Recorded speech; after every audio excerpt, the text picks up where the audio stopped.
今日会议散得比预期早，我没跟任何人说，直接改了机票就回了家。刚从出租车上下来，才晚上7点半，客厅的灯却暗着。我眉头一皱，家里平时这时候不该这么安静。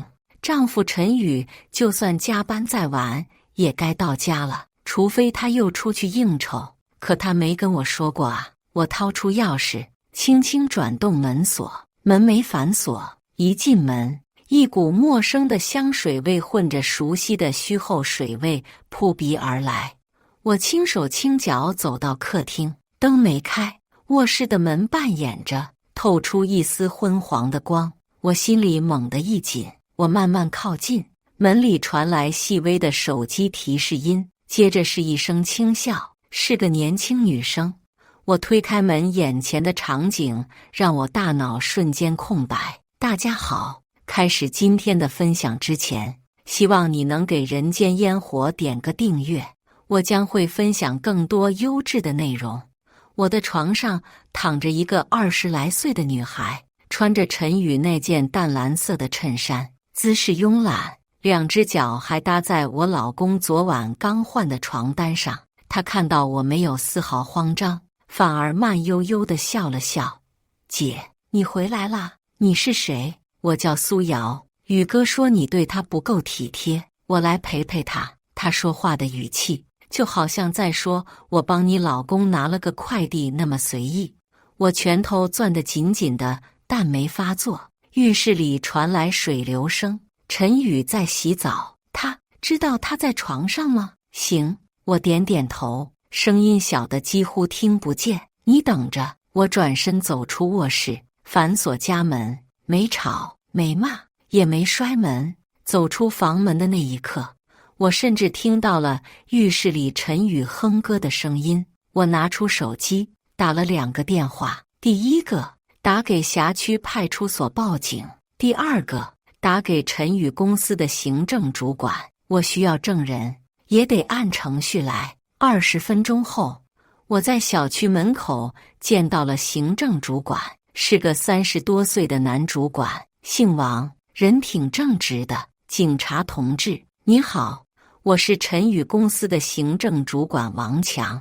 我们接到赵女士的反映，涉及我们公司员工陈宇，我们愿意配合调查。2名警察表情严肃，一个录像，一个开始问我细节。我出示了身份证、房产证、结婚证，这是我的房子，我和陈宇的婚房，也是我们现在一起住的地方。他是我老公，他是他的同事，叫苏瑶，户籍在外地，今年刚进公司。现在我怀疑我老公在家中被这名女同事下药，或者被胁迫。我要求对该女孩进行调查。警察点头，立刻按程序登记。王强听完脸都变了，喃喃道：苏瑶不是那样的孩子啊，她一开始工作挺努力的，怎么会？我当初也是这么想的。我笑了笑，笑容比夜晚的风还冷。我带着他们再次走到家门口，敲响房门。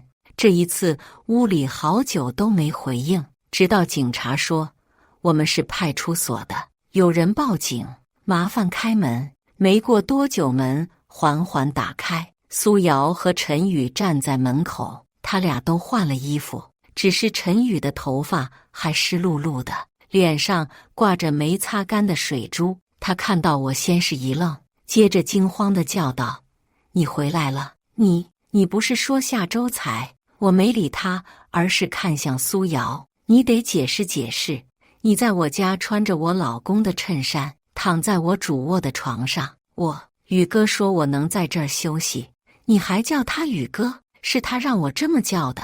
他眼神闪过一丝慌乱，但很快装出一副无辜的样子。我指着他俩，对警察说：刚才就是这个女孩穿着我老公的衬衫，在我床上说我老公需要她安慰，她在浴室，她在床上。我怀疑这事不简单。陈宇着急了：你疯了吗？你竟然报警！我只是让他来家里拿个东西，是吗？那你穿着浴袍洗澡，他穿着我老公的衣服在你床上，他来拿的是什么？你的感情。警察开始对他俩进行询问，还让他们分别到另一间房去配合说明情况。王强看着苏瑶，难以置信：“你真干了这种事？”苏瑶低着头，一句话也说不出来。陈宇脸色惨白，声音尖锐：“赵婉，你怎么能这样对我？你要把我毁掉？”我平静地看着他：“我没毁你，是你自己把这婚姻给毁了。”警察开始现场记录。王强要带苏瑶回公司做进一步处理。我把结婚证拿回来，放进外套口袋里。今天这场较量，我没动手，而是让他们输在法律和道德上。苏瑶被带走的时候，鞋子都没穿整齐，她低着头，一直不敢看我，嘴角那嘲讽的笑容早已不见，只剩下一副可怜又无辜的模样。王强主管看了看我，又看了看他，最后叹了口气说：“赵女士，具体情况我会向公司汇报。这员工要是真做了啥，我们不会包庇。”我点头，语气平静：“多谢配合。”警察也没再多说，先把苏瑶带走去做笔录。屋子安静下来，陈宇站在客厅，脸色白得像纸，咬着嘴唇，眼神飘忽不定。“你疯了，赵婉？你报什么警？你想把我逼死吗？”“我只是维护我的婚姻，我的尊严而已。”我关上门，声音不大，却压抑着怒火。“你知不知道，今天要是我不报警，明天新闻上就是妻子殴打丈夫情人。我和他真的啥都没干。那你洗澡的时候，他穿着我老公的衬衫躺在我的床上，这叫啥都没干。我让他来拿点东西，他只是换了身衣服罢了。”他结结巴巴地说，急得眼眶都红了。“换衣服，在主卧穿我老公的。”我冷笑一声：“陈宇，你能不能编个像样点的谎话？”他好像被打了一巴掌，捂着脸大声喊：“你根本就不信任我！”没错，我朝他走近一步，直视着他的眼睛：“因为你不值得我信任。”他猛地一愣，张嘴却一个字也说不出来。我拿出手机，点开监控 App， 调出今天傍晚的门锁记录，扔给他看。17点57分，他用你手机独自开的门。你今天16点就下班了，去哪儿了？我去超市了。他不假思索地回答。很好，超市监控我已经让物业帮我调取了。他的脸色瞬间僵住，眼神慌乱地四处乱看，不敢看我。我没再继续逼他，只是拿起外套准备出门。“你要去哪儿？”“去住酒店。”我淡淡的回应。“你是不是要发到网上？你是不是想让我身败名裂？”“我没发，但你觉得如果我发了会怎样？”我看着他：“你在乎吗？”他瞪着我，却无话可说。我走出房门的那一刻，手机响了，是个陌生号码。“赵女士您好，我是某某派出所。”这边苏瑶的初步询问结束了。她说她是被你丈夫主动邀请过去的，还说你们的婚姻早就名存实亡，让她接着说。我回应道：“不过有件事需要您知道一下。”她在警局情绪激动，还当着主管的面摔了手机，说你是黄脸婆，没资格管男人，还说你靠老公才有如今的生活。我眯起眼睛，她说这些的时候有人录音吗？我们有执法记录仪。好，那就继续让他讲。他越讲越有意思。我结束通话，转过身，在小区门口静静等待。没过几分钟，果然事情开始迅速发展。某公司男员工与他人妻子共处一室，疑似关系不正当，受照顾女员工身着女主人衬衫，妻子报警，现场情况曝光。帖子从一个匿名爆料论坛传播开来，不到1小时，热度就冲到了本市热榜前10。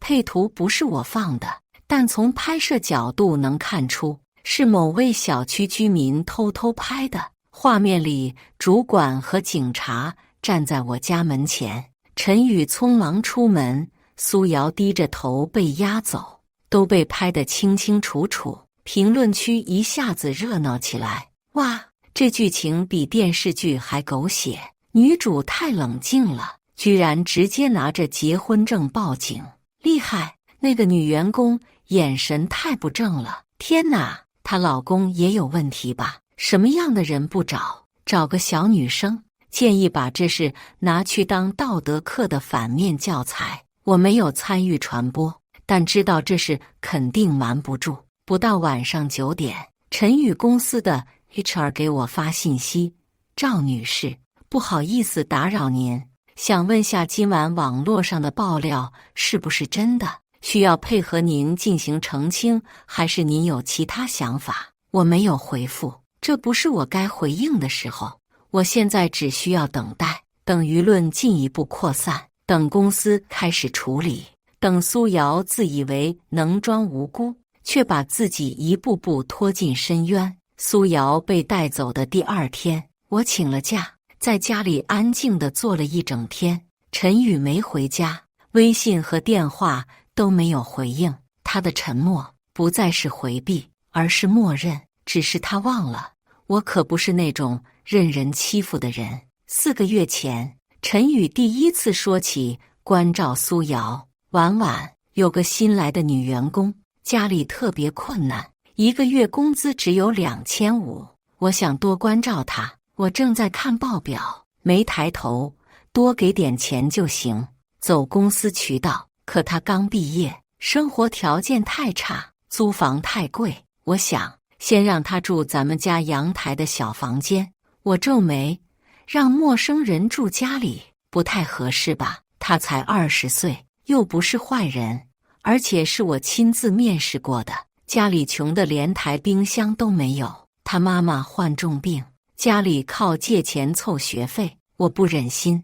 她声音发抖，眼圈发红。我当时没多想，只当她心软，也信了她那套做公益是因为自己曾被人帮过的说法。行，但你得保证不影响我们的生活。肯定不会。她笑着抱住我，你真好。事实证明，她保证的只是嘴上说说。苏瑶住进来第2周，我就感觉不对劲。她刚开始见到我还有些拘谨，恭恭敬敬的叫姐，但慢慢的开始穿我不常穿的高跟鞋，用我的护肤品，甚至连厨房的碗筷都开始自己挑好的用。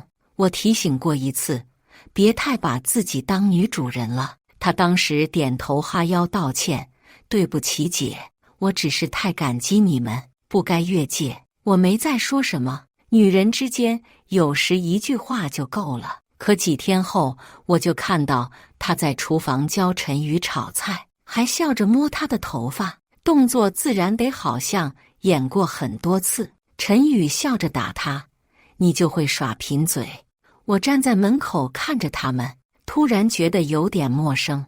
那一刻我开始怀疑，但还没证据。我选择忍耐。昨天夜里我失眠了，一夜没睡。天一亮我就开车去了陈宇公司。行政主管王强对我的态度比之前更谨慎了，也更客气了。赵女士，我只能告诉你一点，不能让你看所有材料。你也明白，我不需要材料。我笑着递上一份文件，我自己查了些东西，您看看是否属实。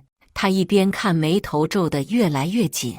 这是你查到的？他居然用你的身份办补助，准确地说，是用我名下的房产证明申请了一笔住房困难补助。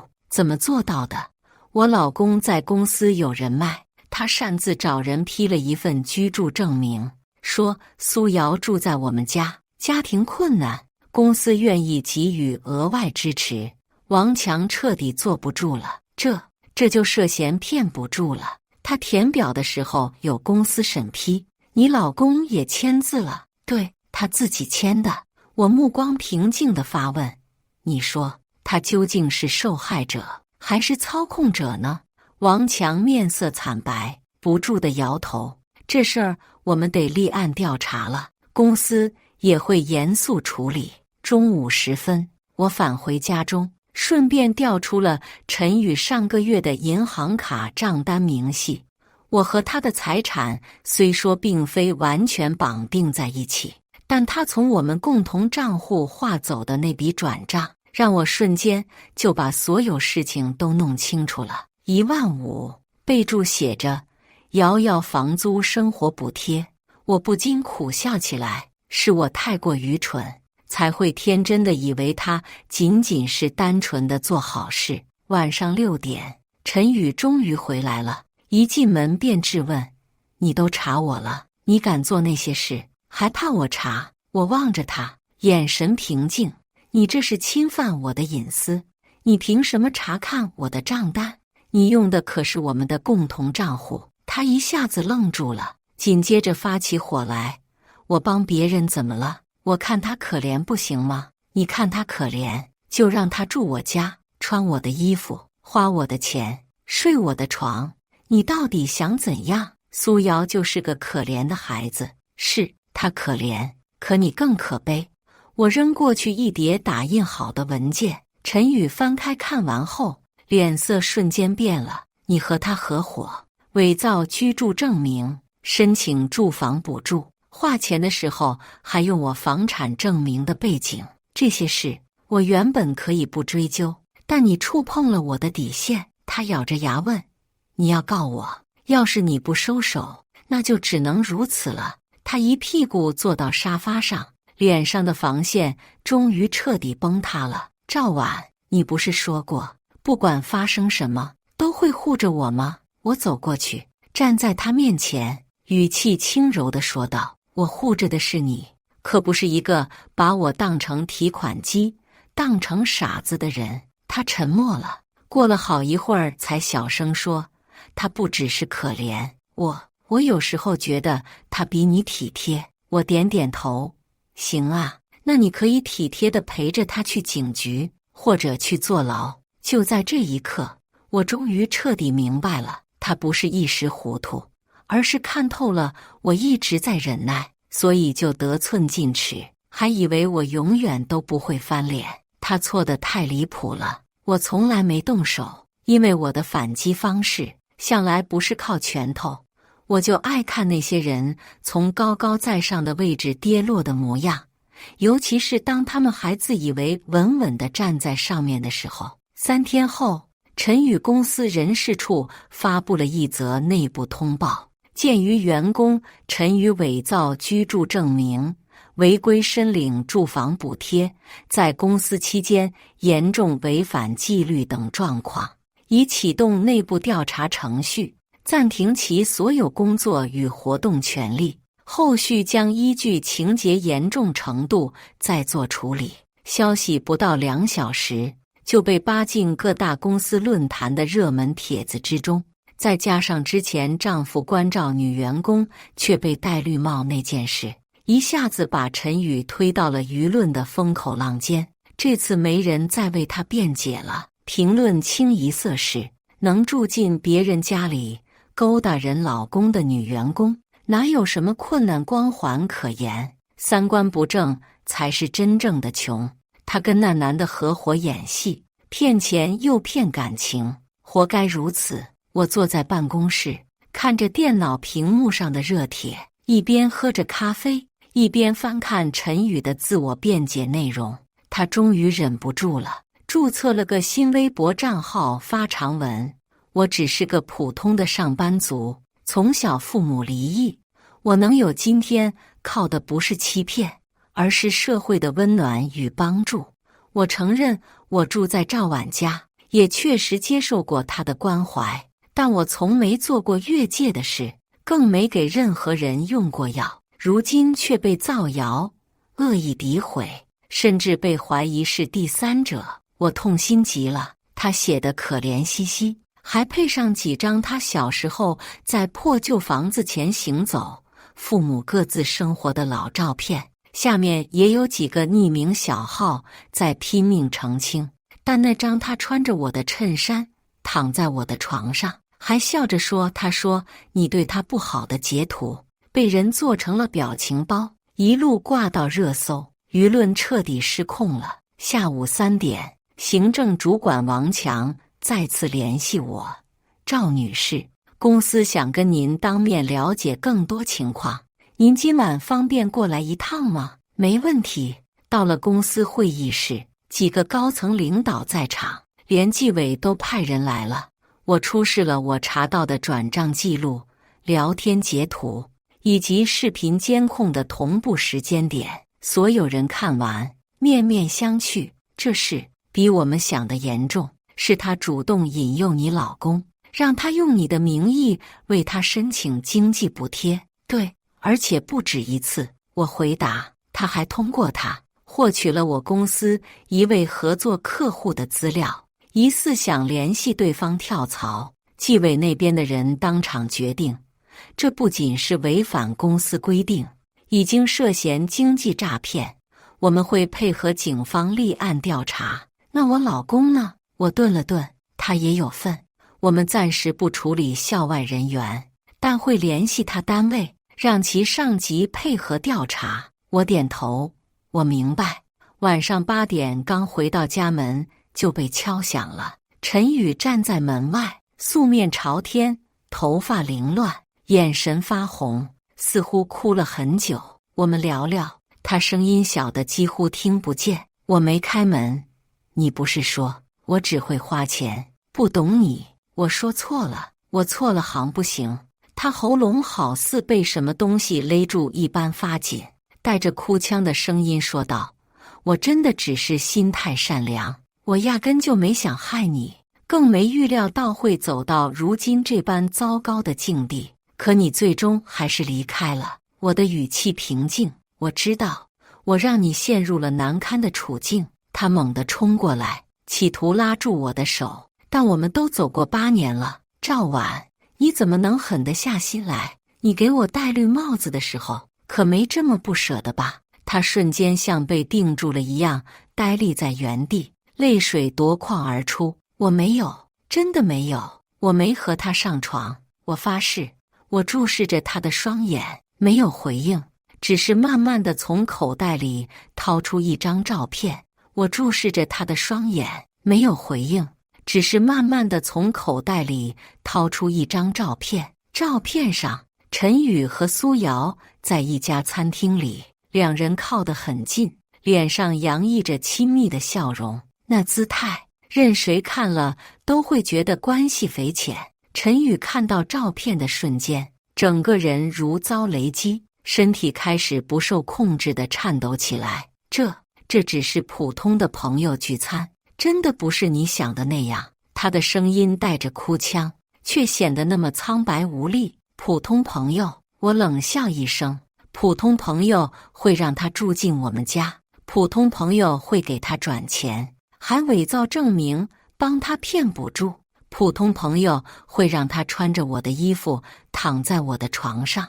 我的每一句话都像一把锋利的刀，直直地刺进陈宇的心里。陈宇瘫倒在地上，双手捂着脸，泪水从指缝间不断流出。我错了，赵婉，我真的知道错了，是我鬼迷心窍，被他的可怜模样冲昏了头脑。他总是跟我说他有多惨，说他只有我能依靠。我一时心软心软。我打断他的话，你的心软就是建立在我的痛苦之上吗？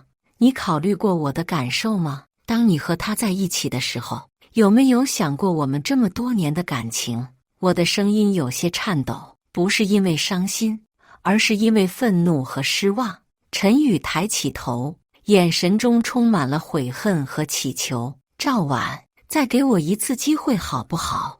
我会和他彻底断绝关系，我会好好弥补你，我们重新开始。我看着他，心中五味杂陈。曾经我们是那么相爱，一起走过了8年的风风雨雨，那些美好的回忆此刻如潮水般涌上心头。可是他做的这些事，就像一道无法愈合的伤口，深深地刺痛了我。重新开始，我缓缓地摇了摇头。太晚了，陈宇，信任一旦破裂，就很难再修复。